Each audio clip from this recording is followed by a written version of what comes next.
Okay, so we're now live. Great, thank you very much. Good evening, everybody. Thank you for joining our online planning advisory committee meeting. Please bear with us if there are any technical issues, if the meeting has to be halted due to technical or any other reasons. The minutes will be posted on our website as usual, and please be aware this meeting is being recorded. All attendees automatically muted. And if you want to raise a question, please either put it through the chat box or let us know, and you can either ask a question through the chat box or we'll unmute you and you can join the meeting. As normal, councillors, if you wish to ask a question, please either physically raise your hand. It's probably easier, so I or Hannah or Jane can see you and we'll select you at the appropriate time. Jane will clerk as normal and help ensure we don't miss any important questions, and Hannah will take the minutes. As ever, we will be running the meeting as a safe space. We encourage all participants to be respectful of other opinions and try not to talk over someone else's talking. It makes for a bit of white noise, and please be aware of any impact on emotions that may have. Agenda item number 1. Any questions, comments from the public and or councillors? Take questions from the public first. Can't see any. Excellent. Any questions from councillors? Great. Agenda item number 2, which is apologies for absence and any declaration of members' interests. Have we got any apologies, Hannah? No apologies received. Great. And any declaration of members' interests? No. Excellent. Great. Agenda item number 3, to agree the minutes of the meeting held on the 10th of December, which I have in front of me here. Hopefully everyone's had a look at them. And if I could ask someone to propose for those. Thank you, Anita. And someone to second. Thank you, John. And all vote, please. All members who are allowed to vote. Thank you very much. That's unanimous. Thank you. And item number 4, to consider the major applications received and detailed in appendix number 1. And I think tonight we're going to start off with number 447, the 44 Nunney Road. Is that correct, Jane? Yep, that's correct. Over to you. Okay, thank you. So as Steve said, this is the application for 44 Nunney Road, Frome, which is on the junction with Nunney Road and Portland Road. The application is to vary condition 6, which was the occupation provision of parking.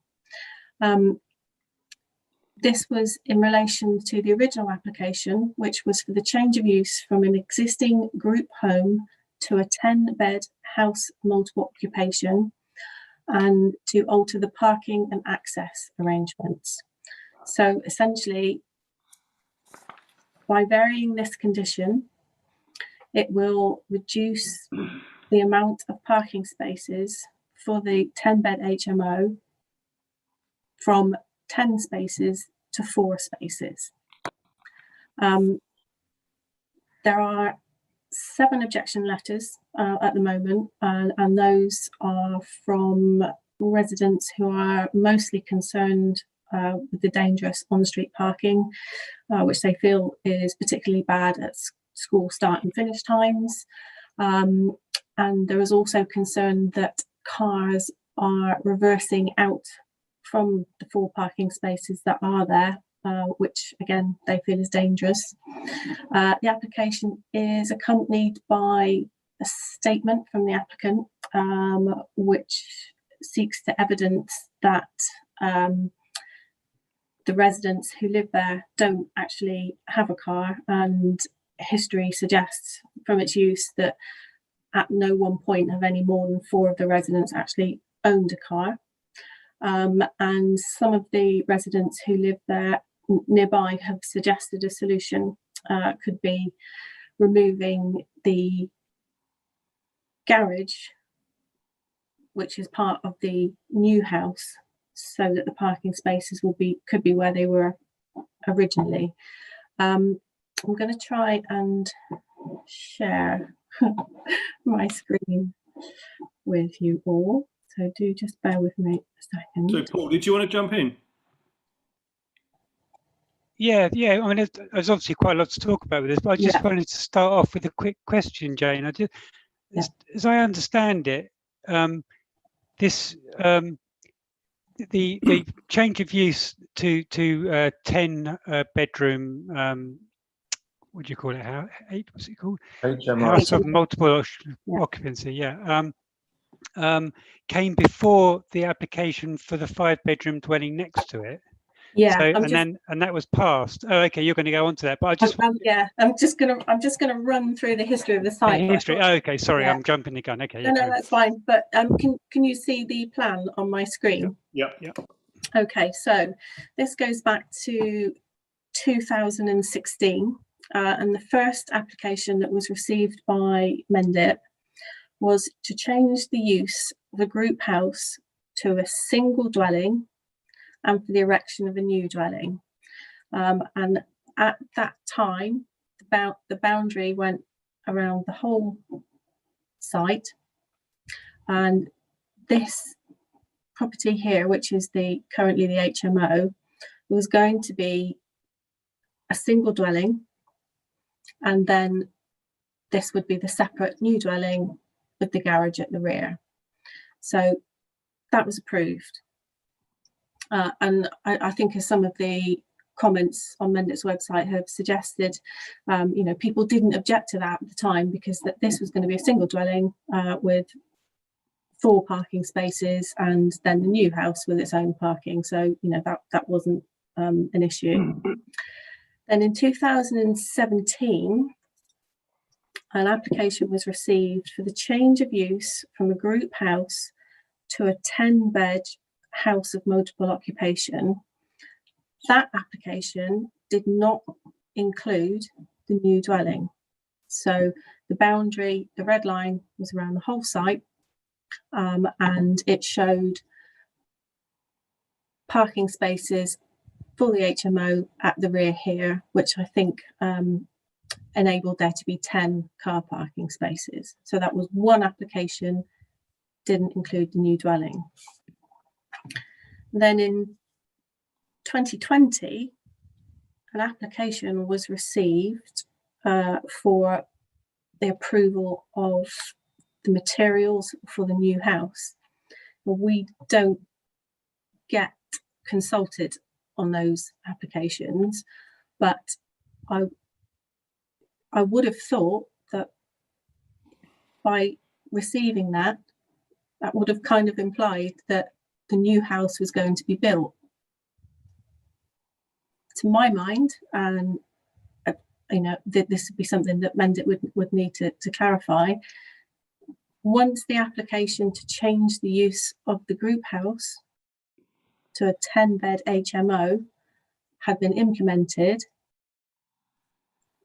it would have meant that this building the new house wouldn't have been possible, so couldn't have been or shouldn't have been implemented.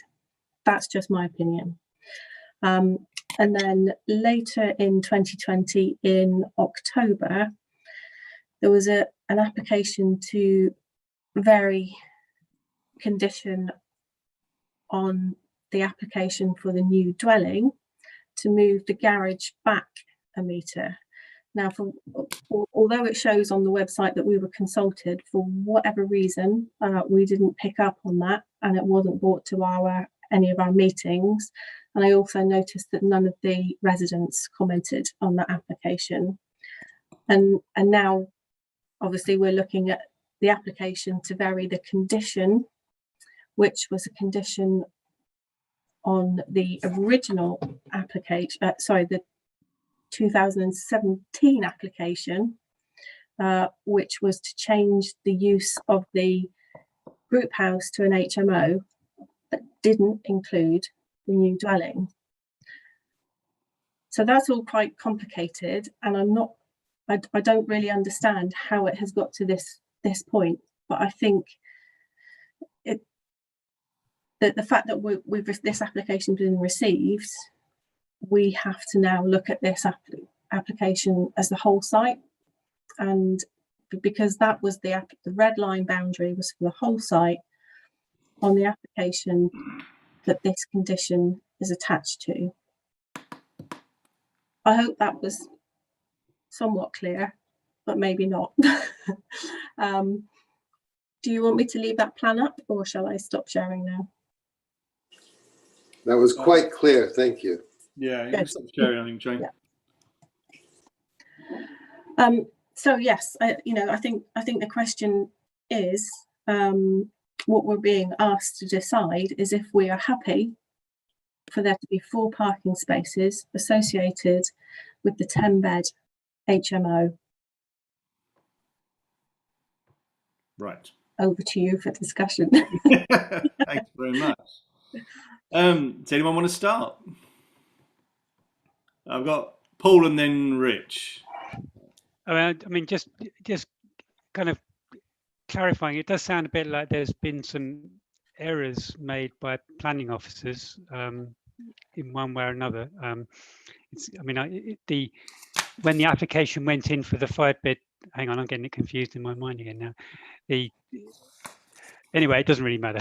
there does seem to be some errors made there. Anyway, but the problem that we have obviously got now is, as the kind of application makes clear, that if this is refused, the owner potentially will evict all the occupants of the 10-bedroom HMO, and this being a kind of rare, affordable housing opportunity in Frome, that would be a terrible shame. It'd be a tragedy, because there's 10 people potentially that will be looking for somewhere else to live, and there's not many single person type accommodation like that in Frome. So in a sense, the owner's kind of got us over the barrel, really, or Mendip over the, or all of us over the barrel. But however, there is obviously a significant parking problem in that area. So in a sense, there's not a kind of a situation where anyone can, well, we can win, or Mendip can win. I did say in my notes, I think that it needs to be a kind of, we probably need to come up with some sort of solution, or Mendip or someone needs to come up with a solution which penalises the owner, because they're obviously flouting their planning conditions, but without penalising the occupants of the 10-bedroom HMO, that's the challenge. And the one kind of off the cuff suggestion I made was that maybe if it's possible to condition the tenants not to own vehicles, unless of course they've got some sort of special need, and then to require the owner to provide a shared use car for them all, so that comes as part of their tenancy agreement. It's probably completely unenforceable, but I think this is we do need to be kind of thinking of outside the box, not just on this, but for all these parking and traffic problems that we've got in the town. So over to everyone else. Thanks, Paul. Rich. Yeah, I echo everything that Paul just said there. When I first saw it, I thought, this is overdevelopment. This is not what was originally intended. I think there's still some confusion in my head. So it's more of a question. We're looking at 1 HMO plus 1 new residency. Is that right on that site? Okay. Yeah. So it still feels like it's overdeveloped to me. But anyway, there you go. I think definitely parking is an issue. Thanks. Mark, and then John. I obviously missed that. Paul, can you tell me where the thing about he's threatening to evict the tenants comes from?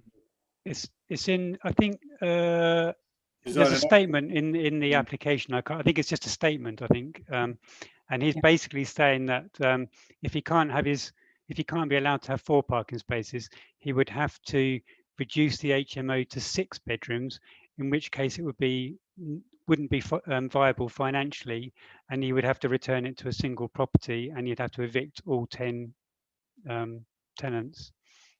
Okay. The alternative would be to remove the garage he's built and reinstate the parking spaces through the access to the side. of the from Portland Road around the back of the new house which is built. Neither of which I'm sure are palatable.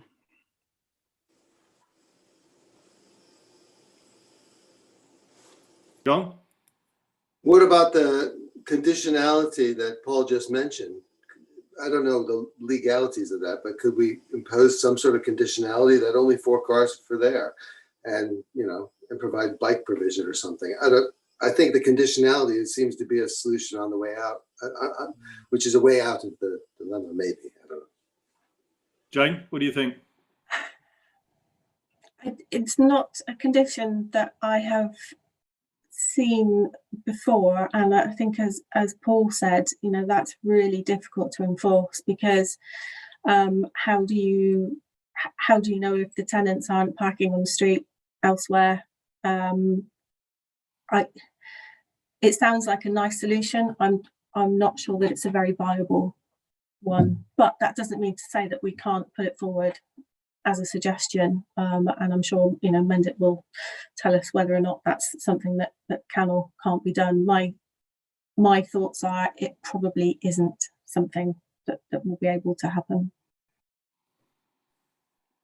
Jane, are the 2 houses now classed as separate dwellings? Yeah. So there's no way that an access could be made to the left of the garage to the plot behind the house of HMO to create extra car park spaces? Yeah, I mean that was how the layout was shown on the original application to change it to a 10-bed HMO. So where the hold on, let me share my screen again.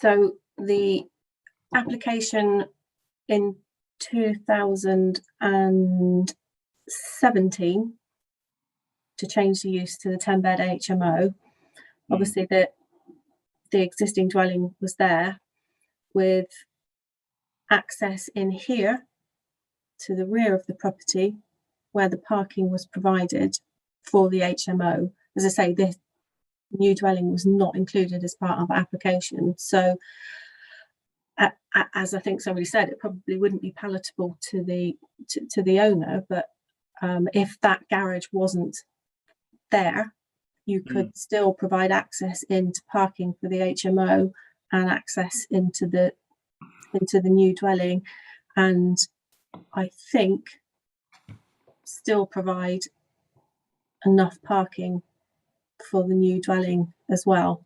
But clearly I haven't measured that out. I don't know how that would work, but potentially yes, you could still, because the access point is there. It would mean setting up the boundaries to the 2 properties differently, obviously, but it could be a solution. But then if that has financial implications, you may well find that you're back in the same situation where the owner doesn't feel that that's viable anymore. Yeah. The garage has been built, hasn't it, or started to be built? Yeah.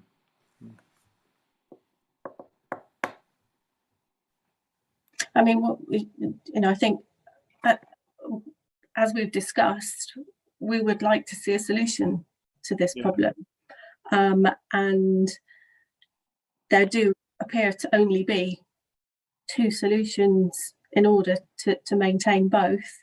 One being a condition, if that's possible, if it's enforceable, and the second being the removal of the garage. So, what we could say in our response is that we would like to see a solution to enable this, and we could suggest those as 2 possible options.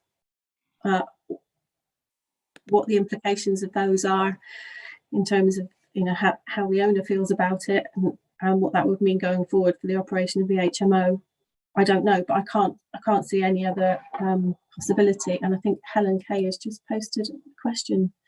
She says, I assume this is a retrospective application. Yes, the garage has been started. Yeah. So unless anybody else can, has, oh, and sorry, in that would include that we would like to see provision for cycle parking as well. Yeah, Rich.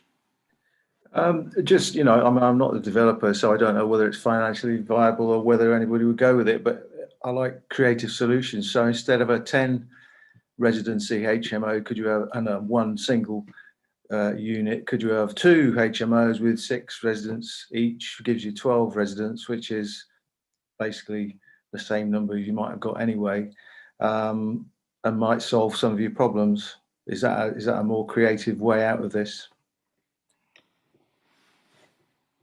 Sorry, I don't quite follow. Right. But you've got the one existing HMO with 10 rooms. Yeah. We've got a brand new house for just a family. So why don't we make both of them HMOs but with fewer bedrooms? Say 6 each. That would give you 12. Yeah, I'm looking at it from from a landlord's point of view. I'd have 12 rents. I don't know. It's kind of it's not our job to suggest those sort of things, I guess, but that might be a better solution for me. But it feels like it's a bit cheeky. This, it's a bit. Yeah, it does, doesn't it? One thing, and then you're going to do that, and actually you've already started it, and now you want to change things. So, interesting. I don't know. I think whatever we do, we should tell the story, like you just did for us, Jane. I think that should be part of our response. Not sure. Sorry, Lizzie, didn't see. All right, don't worry. Yeah, I'd go a little bit further than cheeky.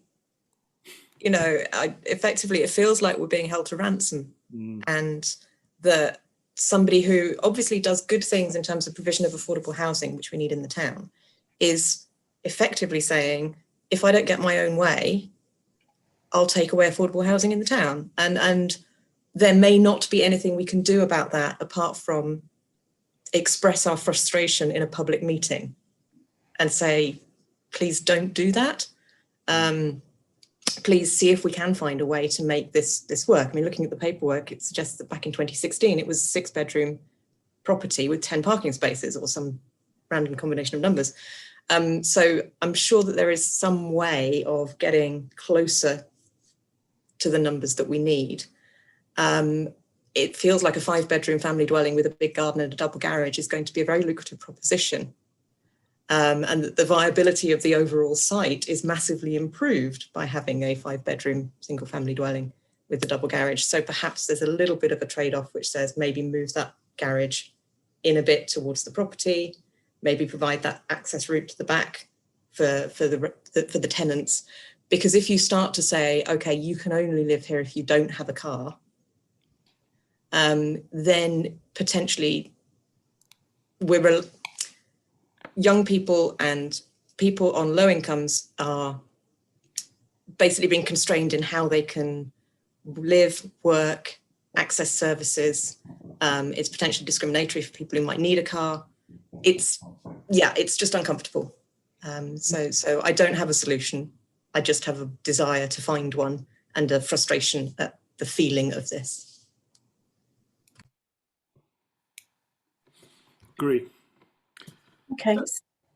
How can we, or can we, Jane, sort of start a dialogue with Mr. Squires, and is that boat sailed sort of thing? No, I don't think so. I mean, we can certainly ask to meet with him.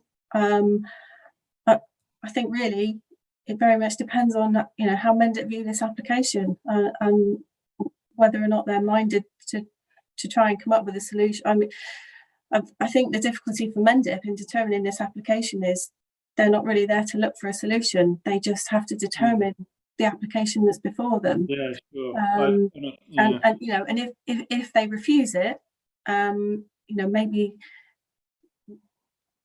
maybe that's the conversation that to be had with Marcus Squires. If this application is refused, please don't to, you know, get rid of the HMO, consider moving the garage if that's possible. At what point we would have that conversation, I don't know really. Did you understand what Highways said? Yeah, so basically Highways are saying that their standard advice applies, or their standing advice applies, and in this case standing advice is the required amount of parking spaces for the property, which is 10, I believe. So they're basically objecting. They haven't explicitly outright said we object, but it goes against their standing advice, so therefore it's an objection. And actually they have made reference to the fact of, you know, how did this happen? How were both consents implemented? And there are precedents in the town, aren't there, where people have had permission refused because the parking hasn't been sufficient, and they've had to change all their plans and make things. I mean, I'm thinking of one in particular at the moment, won't name it, where I think went 3 or 4 times before Highways were happy with it. So this appears to be somebody who's just decided to do their own thing. That's the way it looks. I may be wrong. It just looks as though, well, we'll put a garage here and I'll just reapply for some different parking conditions, is what it looks like. Paul, did you have your hand? Yeah. I think, you know, I think it's reasonable, would be reasonable for us to kind of go back and say, you know, we would only accept this if the owner moved the garage enough to allow access to the rear of the HMO. I mean, actually, you know, on reflection, it wouldn't be a huge amount, would it? It'd have to move towards the new dwelling by what, is it 3 meters or whatever? I don't know. So, you know, they're gonna reduce the size of the garden a bit, and I'm sure the owner won't be very happy if he's already started building it. But that's probably the only kind of viable solution, really, in many ways. Yeah, tend to agree. Okay, so on that basis, then, given that we don't feel that there's an awful lot of merit in applying that condition, and taking into account what Lizzie said as well, you know, not wanting to impact on people by not being able to own a car in their situation. If I set out the history as I went through it, and perhaps raise the question, how have both consents managed to be implemented? We are where we are. You know, we would like to see a solution to this rather than lose the HMO, you know, which is a very valuable resource. And we feel that solution could be by moving the garage to enable access to the rear of the property, to provide parking for the HMO, and to provide some secure cycle parking. Yeah, Does that seem reasonable? makes sense. Okay. So if you're happy with that, would somebody like to propose that? Thank you. Oh, sorry, I was going to let Steve You carry on. All right. So I think Sheila proposed, second by Rich, and all those in favour, and that's unanimous. Thank you very much. Good. Yeah. Right. The next application that I've highlighted for discussion is number 453 on our list, and the address is 23 Rossiter's Hill. Just bear with me while I get to my note. Okay, yes, so this is for the erection of a single-storey detached garage. I might just... Hannah, or actually, Helen, if you're listening, do you want to join in? Because I know you've got quite a bit of history about this one. There you go. Okay.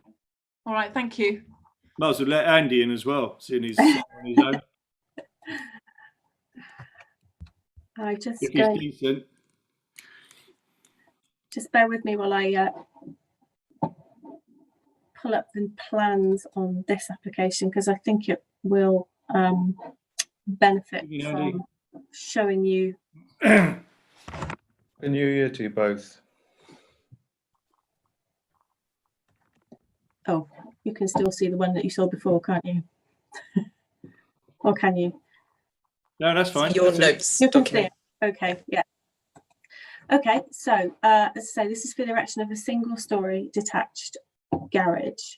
So this is the layout plan showing the position of the garage here, and this is the existing dwelling. So that puts the garage around here in this position. And in my notes, my concern was that with that garage being built right up against this wall, and obviously this goes uphill slightly, that when a vehicle was trying to pull out of the access here, that actually the garage would obstruct the visibility. I haven't actually been able to go out on site and look at that myself, but I think really that was those were my comments, and I think why was it? Right, as I say, I know Helen has sent her comments in, and I think it was perhaps Paul, or maybe I've got that wrong, who also made comment on the application as well. So really, over to you for discussion on that one.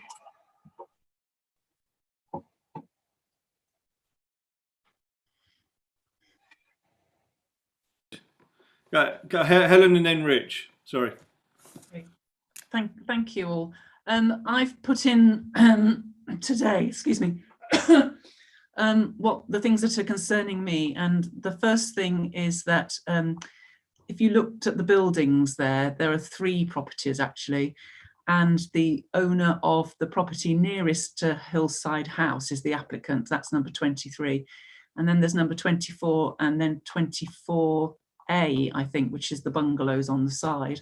They all access the parking from that drive that Jane pointed out, and that drive belongs to yet another person whose property is set well back and you can't even see that property. So that's up to 8 vehicles coming and going from that driveway. So my first concern was that, knowing Rossiter's Hill as I do, that there's often parking on both sides of the road, and so what happens is the cars, generally the good drivers, will wait if they're going downhill for the traffic to come up, but then they quite often speed down. If they see there's a space, they speed down between the parked vehicles. So my concern was just, first and foremost, is about visibility and safety of traffic. So as Jane pointed out, when they come out, they won't be able to see the lights or be able to see the traffic properly. So that's the first thing. The second thing is more of a streetscape thing, and I'm not really sure it would count as a material planning consideration. Just as somebody that lived near the crossroads for 12 years, in my view, it is characterised by, you come up from town, you come along a very narrow stretch with the houses very close both sides of you, then you get to the crossroads, and then if you turn left down into Loxhill or right into Rossiter's Hill, or go straight across, or even down Long Ground, you get an opening up of the view. So putting that garage where it's suggested, if you turned around the corner into Rossiter's Hill and went down, basically on a good day, you can see the Mendips. You can see all the roofs of Frome, and you can see the Mendips in the background. If you put that garage there, you're going to just block that view. It's going to be like a carbuncle on the view.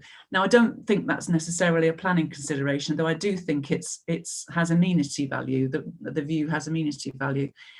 And my third point was around, who owns the land? I'm not absolutely clear about, sorry, no, it wasn't about that. There is an issue about who owns the land, which the council are looking into, because I think the wall has been moved around a bit. But that, I don't know if it's material today. The other thing was just that because the garage is going to be about 20 yards from the applicant's house, but it's actually going to be about 2 yards, 2 meters from the bungalow. And if that garage were to be used for like a workshop, for example, it could actually be quite noisy. Or if it was going to be something like, I don't know, stripping a vehicle and using all kinds of chemicals, it could be quite smelly as well. It's only 2 meters away from the terrace of the bungalow there, and it's also going to affect her view, as she has no right to a view, but she's going to basically be looking out onto the corner where she has a view now, looking down the hill. She's going to look out onto the corner of this garage. So for those reasons, I'm not objecting to it, but I am rather concerned about it. And I haven't talked to anybody else about it, and I'd really like to know what everybody on this panel thinks of those things. Thanks, you. Helen. Thanks. Rich.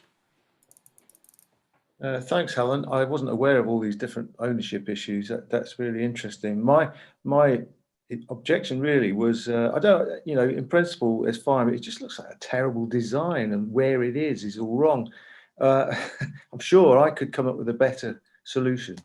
So it feels unthought out to me. That would be my main objection, and obviously visibility. In principle, I don't object, but I think there are obviously more issues than I'm aware of. And so I do think this needs looking at very carefully. Thanks. Anyone else got any comments? No. Can I ask Jane Llewellyn if a good view from like the top of Keyford Crossroads is something that we could say we're not happy about losing that, or is that, I've looked at the town design statement on purpose to see what characteristics you had written for the Keyford area, and it doesn't say anything about the opening up of the views, but I do think that is part of what makes Keyford Crossroads what it is, personally. I mean, you can, in planning terms, you can say that you think it will impact on the streetscape. The only instances in which I know that views are protected is actually in the neighbourhood plan, but those are the views more so when you're looking from the boundaries of the parish across into some of the valleys, or particularly when looking from the top of North Parade down into the town, and actually the views across there. But I don't think being able to protect a view is something that it would be a material planning consideration, but the impact on the streetscape, potentially that is something that would be. So just to come back on that, we could say then that I think I said also in my concerns that when you turn into that road, Rossiter's Hill, you've been in a very close environment coming up from town, but then it all opens out.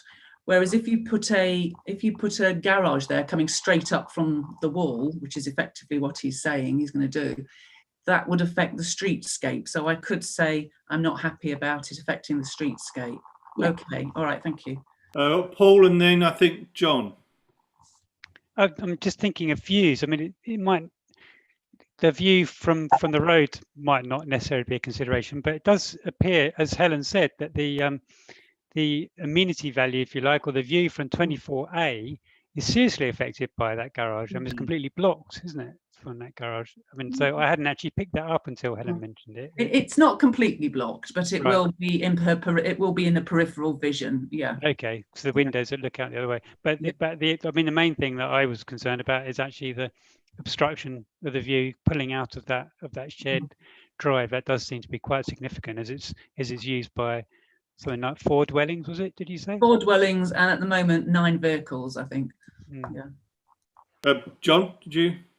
No, I was just picking up on that point about views, and in the structural planning over structure, whatever plan, is it possible that we could add views that as a town we want to protect? I don't know, just in the plan. It's not relevant to this case, obviously, but I'm just thinking longer term. What's the technical aspect of that? We did do it in the neighbourhood plan, but I mean they were very how can I say that those, in my mind, those views were much better than that view. You know, we have No, yeah. I'm just wondering, just whatever the view.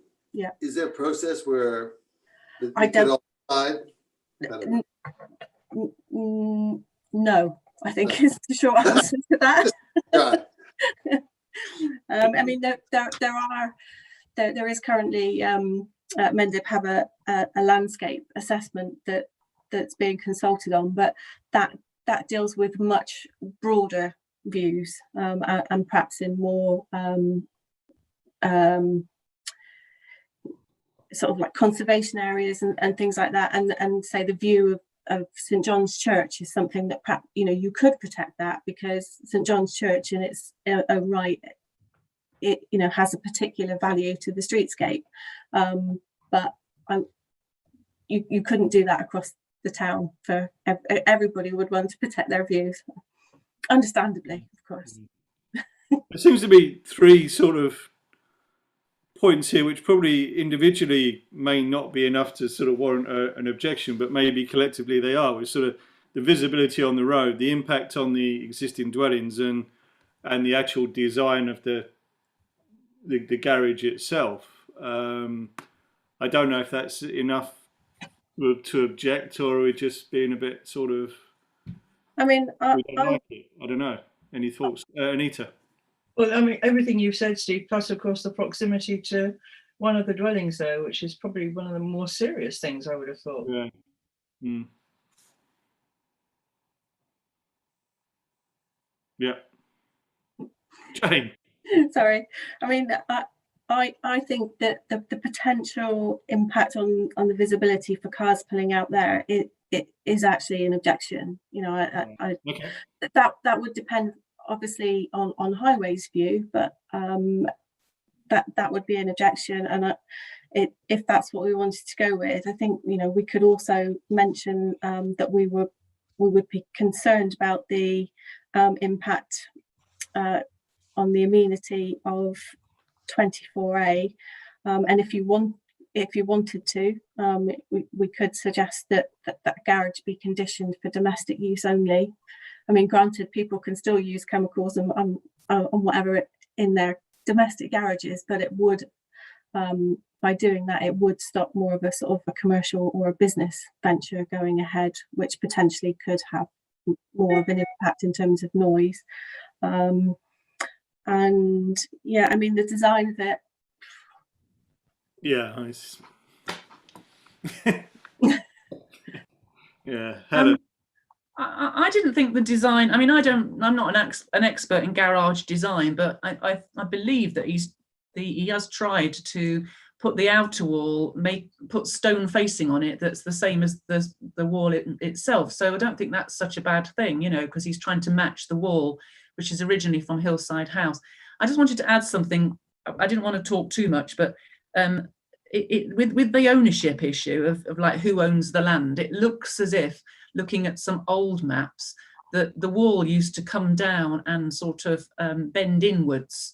And what the owner of 23 Rossiters has done is basically straightened that wall out without permission. I'm trying to find out, which has given him an extra parking space. And what this application now is doing is he will actually extend that wall even further out. So where he's created, he's basically given the chap who owns the drive, he's made the drive straight. So you come out from that house and it's a straight drive and you hit the road, whereas it used to be have splays like that, going out like that. What he's actually going to do now is he's going to make one of the walls go in a bit. So it's actually going to narrow the driveway exit as well. So as well as being a visibility issue, he's also narrowing the driveway. I don't know if that's relevant or to safety or visibility splays, Jane. Yeah. It is forensic, though. It is admirably forensic. So So, Jane and then Paul, I've got, yeah. so is it a case that the applicant doesn't actually own all the land in this instance? He owns the land that the garage is going to be built on, for sure. Okay, but not all of the land within the red line. No, I don't think he does own all of the land within the red line, no. So in which case then, if that is the case, notices should have been served on the people who do own that land. So it would be reasonable to raise the question about ownership and ask whether or not the correct ownership certificates have been completed, because anybody can apply for planning permission on land, irrespective of who owns it. They are required to serve notices on those owners that the application has been made, and the fact that a planning permission is issued doesn't give them the right to then build on it. They would still need the landowner's consent to go ahead and do those works. I think that is being investigated right now, because it's not Mendip land, we think it's Somerset County Council land. Okay. Yeah, thank you. Great. I just wanted to add to that, I mean, that land has obviously been built on already with the low wall, but I think what Helen's saying does seem to be backed up if you look at the site plan, which is downloaded from a mapping site. It's got like a different color triangle on that edge, which does suggest it's in different ownership, you know, and has recognized by Ordnance Survey as different ownership. So yeah, that's the contested piece at the moment, but he's intending to extend that even more. Yeah. Busy. Just going back to the point about visibility, which to me is the big kind of concern, is like coming out of that and going into that, what's the visibility, and looking at the design of it, the sloping roof. It's obviously been designed to slope downwards towards 24A or towards the housing, so it doesn't block them as much, but that means it slopes upward towards the road, so the highest point is on the roadside, and that just seems like if we're looking for easy wins, you know, have a look at the visibility, and if that needs to not be quite so extravagantly tall on that side, maybe that's a way around it. But yeah, the visibility thing to me is the big concern. Right. So visibility seems to be one of the big issues. Would that be correct? Good. So and then we've got a few secondaries, haven't we, Jane? Yeah, so as you said, visibility, the concern about the impact of the amenity value on 24A, and as I said, if you could ask for a condition, it may not be imposed, and also point out that there is some question around the ownership of the land, and we would want to be ensured that the correct ownership certificates have been completed and landowners have been served notice on as part of this application if required. Seems fair. Great. Someone propose that? John, thank you. Rich, second. All those sort of in favour? Great. Thank you very much. Unanimous, thank you. Okay. So, taking into account the comments that I've received from councillors, it seemed to be that there was some concern over application 450, which is Froomfield House. And I haven't said this previously, but we'll say it now for clarity, just to assure anybody who is viewing this meeting that councillors have looked at all the plans in advance, and can also access the plans on their devices now if they want to see them. So application number 450, Froomfield House. This is an application to remove 3 yew trees to ground level. The reason given for the felling of those trees is that trees 1 and 2 are damaging a retaining wall, and one of them is weighted towards the drive, and there is dieback in the crown, which denotes ill health. And the third tree, they want to remove that as it's very close to the neighbour's property, and they're concerned about the damage to the building. So as part of the application, we had a sketch site plan and a photograph showing trees 1 and 2, and you can see the damage that is causing to the retaining wall. Whether or not you can see the dieback, I'm not a tree expert, I will hold my hand up to that, but there are no photographs of T3 showing the proximity of it to the neighbour's property, and there's no arboricultural report or anything like that to back up the fact that there is dieback in one of the trees, and whether or not potentially the third tree is actually likely to be causing any damage to the property. Can we see a picture?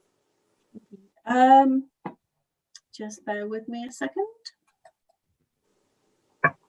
You can, they've only, so you can't see it from Street View, but the photographs that they have provided as part of the application only shows trees 1 and 2. Just bear with me and I'll see if I can thank you. load this onto my screen.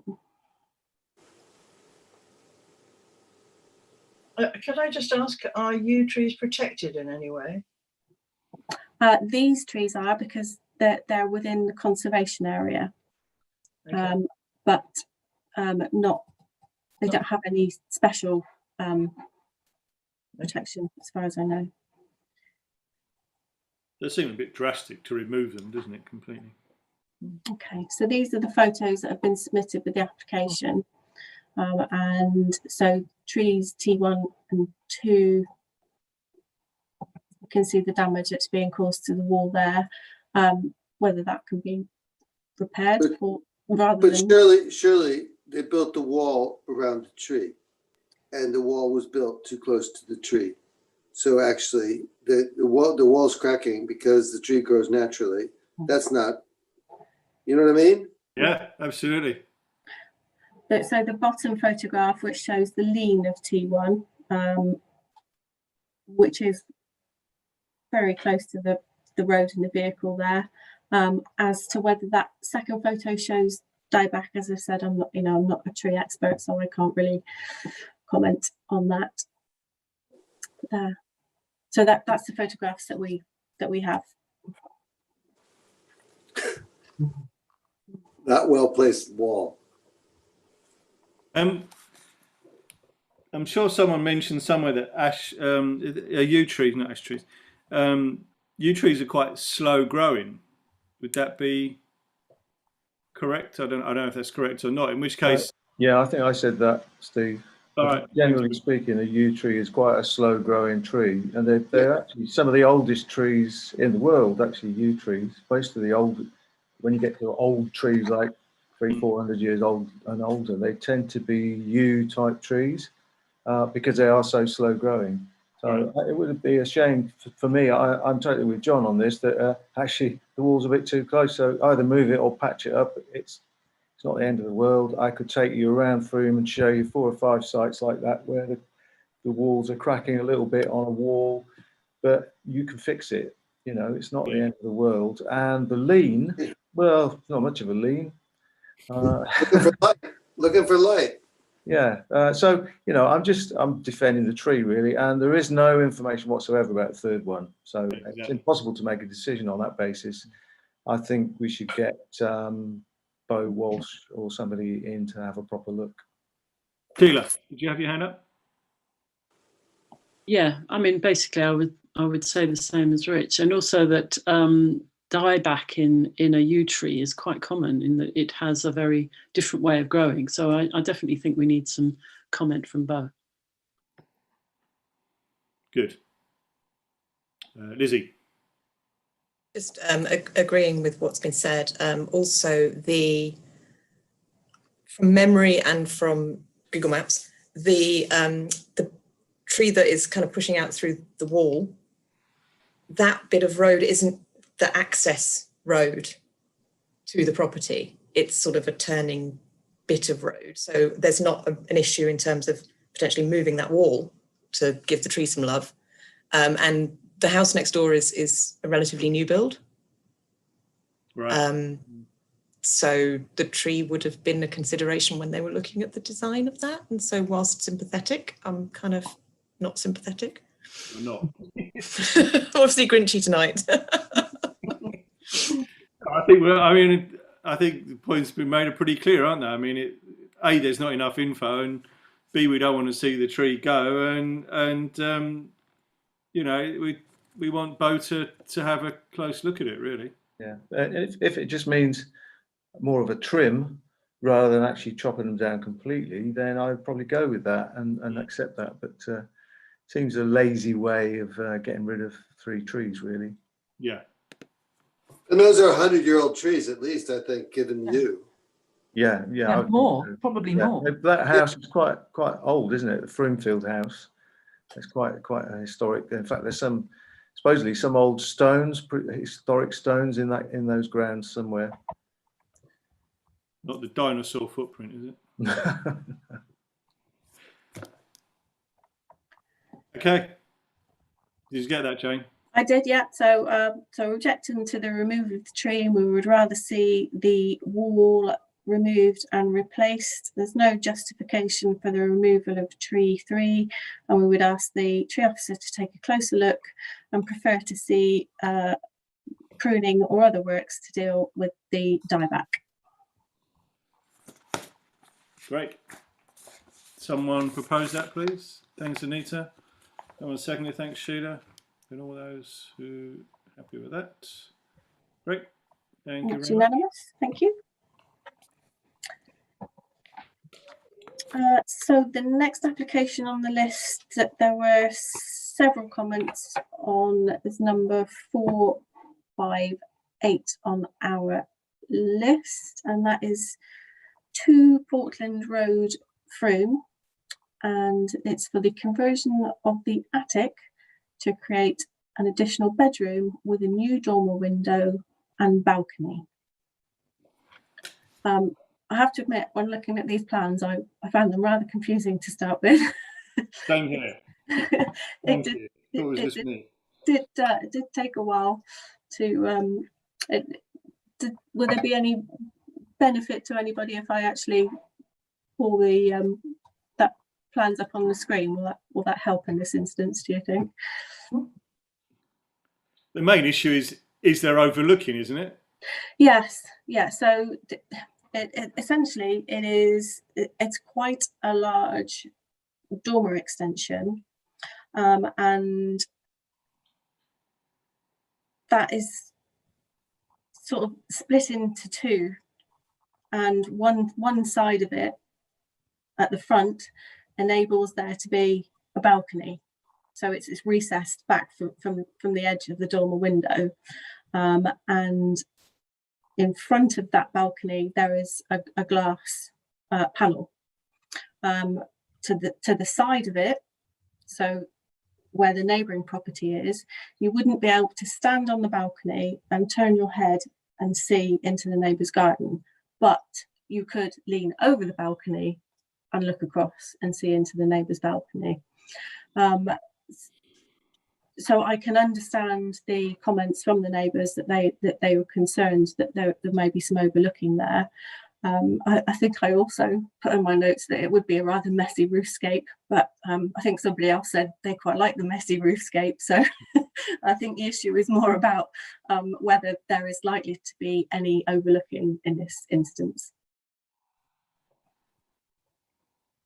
Paul, sorry, I didn't see. I was busy reading notes. I wanted to agree that the drawings were kind of rather difficult to follow, and I think one of the reasons, unless I missed it, there didn't seem to be an adequate site plan for this. So there only seemed to be a location plan at quite a large scale, which made it really difficult to work out which elevation was which, and it is on there, but if you, very closely and very, very tinily, they have marked the position of where the extension will be. Or at Right, least that's but how I saw it. It's But it is very tiny. It's tiny. tiny. Yeah. Yeah. So it's kind of a bit inadequate, isn't it? I mean, Yeah. other than that, I mean, when I kind of got my head around it, I didn't, it's okay. I didn't mind it really personally. But I mean, we don't want to stop people doing this, do we, at the end of the day? But if there is an overlooking issue, then that's it. Rich, sorry. Yeah, I didn't mind it at all. I think that there is just that we've got to bear in mind the neighbours, and if there is an overlooking issue, can they mitigate that in some way? Can they ensure that it's not a problem? Otherwise, I quite liked it actually. So, I mean, if everybody's happy, we could say that we have no objection in principle. However, we would want to ensure that the neighbours' concerns about overlooking are addressed. Yep.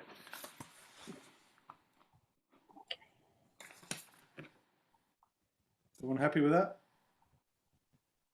Thank you. I'll propose that because I can. John, second it, and all those in favour? And that's unanimous. Thank you.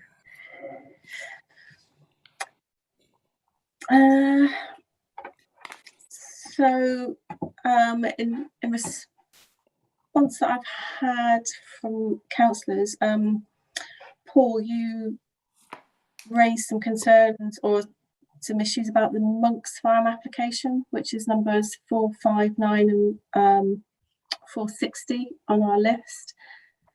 Did you want to discuss through that one? I can do. I mean, I think I don't have any objection to it in principle. I think there's two things, if I remember, that I raised. One was that the description of the works made it sound like it was pretty minor and just a few little internal alterations, etc. But actually, it's a big job. It looks like there's some kind of significant demolition and then quite a significant extension for the kitchen, etc., and quite a lot of reworking. Not that I'm against it, but what I also raised concerns over, and maybe it's not a planning issue, but personally, I object to what they're trying to achieve, which is to kind of knock down what they see as kind of modern extensions and build something which looks as old as the original house. By copying its style and its materials, etc., which to me is a lie because it isn't the original house. So I think that if they're going to put an extension on, which is absolutely fine, I mean, it's a huge house and a big extension, but if that's what people have got the money and people want to do that, that's fine. But I think that the extension, the kitchen extension, should be distinct from the original house so that you can, in the future, people can read that as being of the 21st century, not of the 18th century or whenever the original house was built. That was really my only point, really. Right, thanks. Any other comments, thoughts from anyone? Go ahead, Helen. It's in my ward, but I don't really know the building, and it's not visible. It's all at the back, and I forwarded it, just to let you know. I forwarded it to Shane Collins, my co-ward councillor, and I said, because I think he knows them, so I said, can you have a look at this? And I haven't had anything back from him, so I was not minded to object to it. But I might have another look at it, having heard what Paul has said. So thank you, Paul. Anyone else? Sheila? Sorry. Paul, can you just elaborate a little bit more about why, sort of architecturally, you think that is a preferred way of working? That to make it so distinct. It's a kind of philosophical point in a sense, really.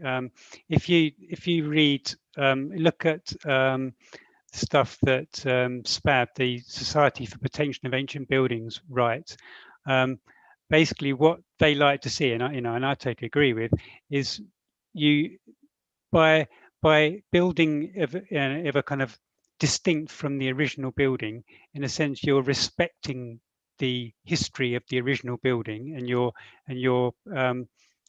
not taking anything away from it by pretending that the extension was built at the same time, if you like. Mm. So rather than an extension necessarily mimicking it or being a pastiche, is built in sympathy with it. So Yeah. so it might use some of the same materials, and it might use, you know, some similar elements and details, but it should be distinct so that, you know, it can be read as being built in a different era. And Right. by doing that, you know, you respect the original building.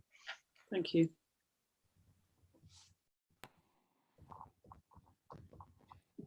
Jane, Sorry, yeah, I was you're right over there on my screen. I can't see you. Sorry, I'll go like this. Just to back up what Paul says, really. I mean, I think in my notes I said, you know, would defer to the conservation officer's advice, and actually that is the kind of thing that they would look at. And you know, Paul's absolutely right. It isn't about extending the original house so the extension matches exactly the original house. It is so that you can, as Paul says, read the history of that property. You know, on some of the really, if you take some of the old stately homes as an example, you know, you can work through the periods in architecture of when they've been extended, and it's just following that through, really. And I think that is something that the conservation officer would normally pick up on in their response. Thank you. Thanks for that. It's good to have it explained. I think I've seen it on, you know, country, what's it called?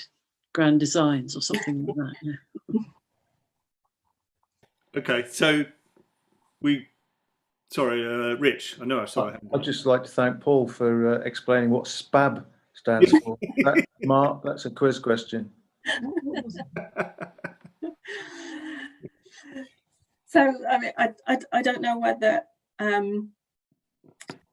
that's an objection or whether, you know, you just wanted to make that as a note that we would prefer to see the extension distinguished from the original house.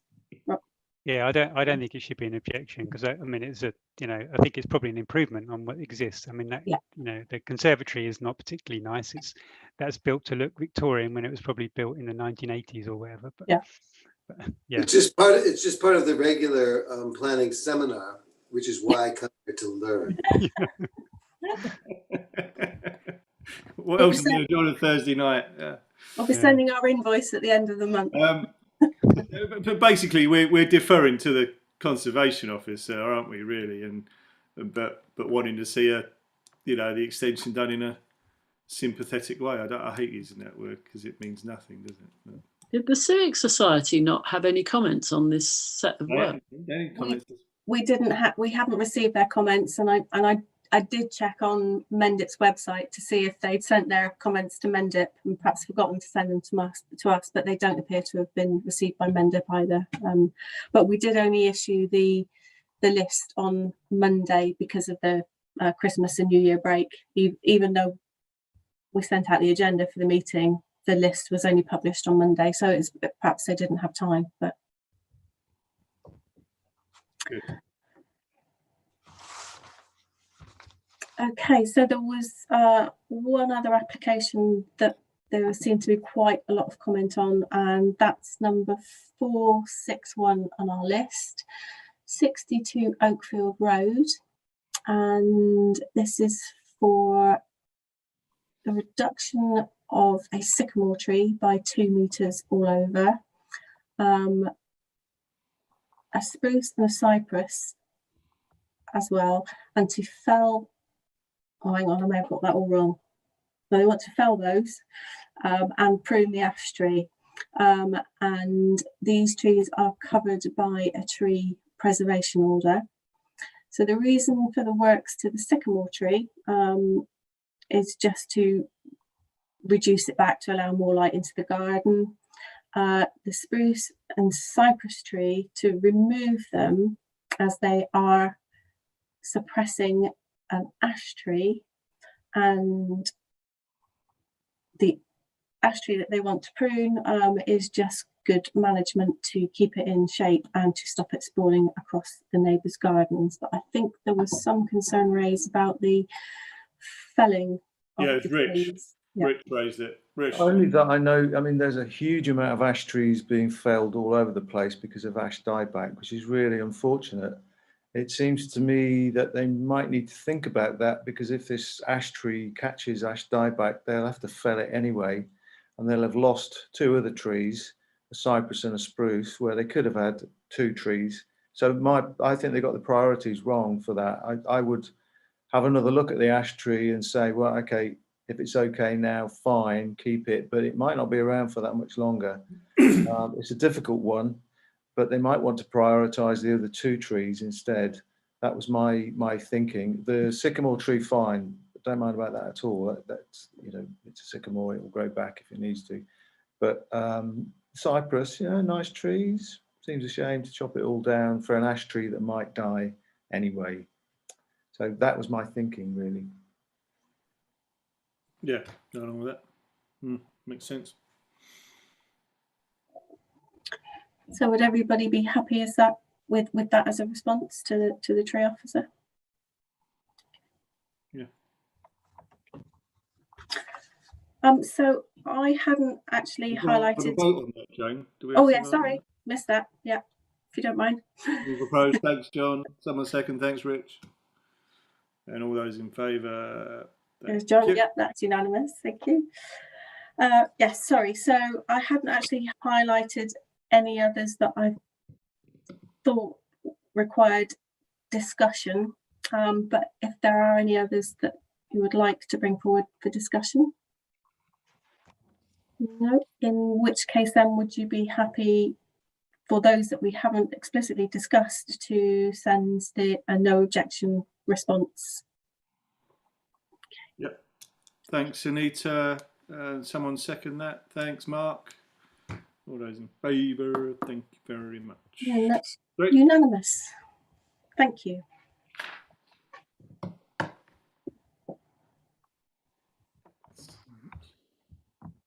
Great. I think that's it for tonight. Next planning meeting is on the 28th of Jan.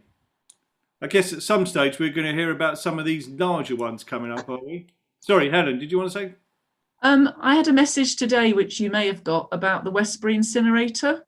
I don't know if as a town council, if you want to, or if you already have, put in an objection or a neutral comment or no comment, but it's an Environment Agency consultation. Jane, I had a very quick look at it. That there's several documents that Lenka Grimes has attached to an email to me, and she's asked me if I want to object, and I think I probably will, because of the plumes that could potentially come over when we have easterly winds or northerly winds, even like we're having at the moment. So I don't know if that's something that this panel that you would discuss here, but the next meeting is after the closing date, which is the 22nd of January. That's the closing date for the Environment Agency consultation. Oh, Rich, do you want? Yeah, I've glanced at this. This is an objection in terms of Environment Agency objection. So we can't object about the location in this case. I mean, I know we have objected as a group generally. So this is more specifically, as I understand it, about the technology of the thing. And it's not about where it is or how many hours it's going to operate, anything like that. It's more about the technical stuff. So yeah, I stopped reading after a little while. I thought, I don't really understand this, but it's about air quality. What the Environment Agency is concerned in is air quality, particulates, and whether the chimney stack is good enough. And one of the objections I seem to remember last time round was that the chimney stack isn't. There's something called best available technology, or BAT for short. And that one of the objections I read last time was that they were not using best available technology. So that meant that more particulates were getting into the air. So I think that that's the sort of thing, maybe. So I think that's what Lenka was hinting, that we should, if we do object, that's what we should object on. Yes, I agree. Okay. So I'm not sure how you would take that forward if you're not going to discuss it at this meeting and you haven't been briefed, or whether you want to just act as individuals. It's not for me to say. So couldn't put it on this agenda for discussion because we only got that email from Lenka today, and also I think, as you've just discussed, really looking at the detail of the application and working out, what is a valid objection in response to that. I just didn't have the information to be able to present that, and plus we couldn't have voted on it because it wasn't on the agenda. But what we can do is we can have a look at it outside of this meeting, when we've had a chance to properly look at the documents, form a view, and in instances where applications require a response and we don't have a meeting within the relevant time frame, there is delegated authority for the chair, so Steve, in conjunction with myself, to make a response on behalf of the committee. But obviously we would do an email around, just to say to people, this is what we think, having had the opportunity to look at the document in more detail, and if anybody who knows more about best practice, or sorry, whatever it was Helen said,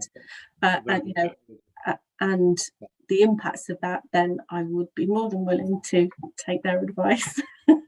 But yes, we will respond, Helen, but we couldn't really discuss it at this meeting because we weren't prepared for it. Lizzie, have you got any opinions on this? So I also saw that the email had come, but I haven't had a chance to look at it in detail. But I'm very happy to look at it fully, probably at the weekend, and email some thoughts back. In terms of the project overall, I have significant concerns with how it's been watered down, and I think some of this came up late last year, from being quite an advanced sort of recycling facility, which would provide some quite good local Wiltshire recycling services, to just being a kind of burn it building. And burn it buildings are not really what we want. And so yeah, I'll have to look at them in more detail. I mean, Environment Agency permits are not easy to get, and traditionally they've been quite a strong regulator. But I know that there have been kind of more studies, but they're a stronger regulator in urban areas, it feels like. So if you're in the middle of a city with an incinerator, they're very kind of careful, and feels like they're a bit more careful than if you're in perhaps in a more rural area where the population effects aren't as great, but perhaps some of the ecological damage, the watercourse damage, is going to be stronger, it's going to be bigger. So I just need to look at it. Great, thanks. John? For me, I mean, I was always educated about burning plastics. It produces all these pollutants which build up in fatty tissues, etc. And they're saying that their new system will actually mean that they don't go into the atmosphere, etc. They're destroyed before they end up in the fatty tissues, and we all die eventually. But for me, there's that in the particulate. So I'm really concerned, but I don't understand enough actually about what kind of threats there are. What is the actual risk in relation to other risks that we face? Is it significant? I mean, I think it is the experts who'll judge that, but I kind of don't believe you just burn plastics, make energy. It's all fine. There's no dioxins building up in fatty tissues. I don't get it. I just kind of don't believe that. Yeah, we have. But it's great, but they still won't take our plastic bags at the recycling. I still don't understand that. Take all of it, but not the plastic films. Yeah, agree with you. We have objected, haven't we, Jane? We objected late last year. We objected to the planning applications, the several that went through the process, and that was on the basis of the impact that the potential impacts of the additional traffic for the massive amount of lorries that would need to take the rubbish there to be burnt, and the potential pollution through drift across from the chimney. But I think this is I can't remember who said it now, but this is an Environment Agency permit, and actually the considerations are different to those necessarily from a planning objection. So yeah, okay. If Lizzie or anyone else would be willing to offer up some advice in that respect, we can work something around that. That sounds good. Let's do that. Okay. Anything else? No? Oh, Helen, did you want to say something? No, we're just waving goodbye. No. I put on there also the quarrying applications, and again, it's not ones that I've looked at, and I'm not sure how much it will affect Frome, but there are some applications in to reopen some of the old quarries that have closed, including the one next to Asham Woods, I think, and also to start a new quarry, but it's something to do with the quarrying licensing, and it's something that Somerset County Council deal with in conjunction with Mendip, and I don't know if you're aware of it. It's going to affect my side of town, because I already hear them going boomf, and we get there's people like in Mells are going to be affected, but we also occasionally get dust coming over this way, but I'm not sure how much it will really affect Frome in terms of traffic. We might get more rail traffic going through. So I don't really know if it's on your agenda or not, really. Could you send me the links to them, Helen, if you know which ones they are? Yeah, again, it was another thing I only just found out about today or yesterday from John Clark, who is also Somerset County Council, and he seems to be on some kind of planning board for Somerset. So he is the one who knows about it, but I'll ask for some links from him, yeah. Okay, thank you. Andy, sorry. Just related to that, I did also hear that the reopening of some of those quarry strips may generate some semi-mature trees that are looking for rehoming, so might be worth getting Helen to have a look at that. Okay, yeah. Sorry, I don't understand what you mean. They're going to chop down trees, you mean? I understand that, well, not chop down, but provide them to be relocated. So what does that mean? I have no idea. Yeah. So Dig them up, not chop them down. Yeah. Asham Quarry is a triple SI, isn't it now? At least part of it is. So I think we should know about this if it's going to happen. The quarrying applications are quite complicated because the mineral applications that they have historic consents that actually had no endpoint on them, but they covered massive areas, even though they were only quarrying small parts of them. So they have quarrying rights, but essentially they just it's more like a prior approval application. So they're saying, we're in the next however many years we are going to quarry that area of land. Are there any sort of conditions around that? I don't think there is unless they're new ones, I don't think there's a route to stop them, but maybe to control how it's done. But I'll have a look at them. I think it'd be worth having a good discussion about quarries, because for years, these old permissions that they've got, there's no conditions to reclaim the land afterwards or do anything with it or make it into an amenable space that people can use. I was watching young lads on bikes the other day in Asham Quarry, and I'm thinking, well, why do they have to break the law to go in here? Why do they have to break down fences? Surely it would be very easy to create an area where they could safely go and run around, and bike and things like that. Same for climbers and all the rest of it. They do it in other parts of the country. I think we should take a look at the quarries. They get away with a lot at the moment. Don't forget that being born within the sound of the quarry explosions is the Frome equivalent of a Cockney being born within the sound of Bow Bells. Been trying to end this meeting for the last 20 minutes. Right, is there anything else? I want to leave everybody with a smile, not like you, Grumpy. Yeah, I'm smiling. Oh, that's you smiling, sorry. Yeah. My screen's frozen or broken. I can recommend, if you want a good laugh, to watch Staged version series 2. That'll crack you up well and truly. Right.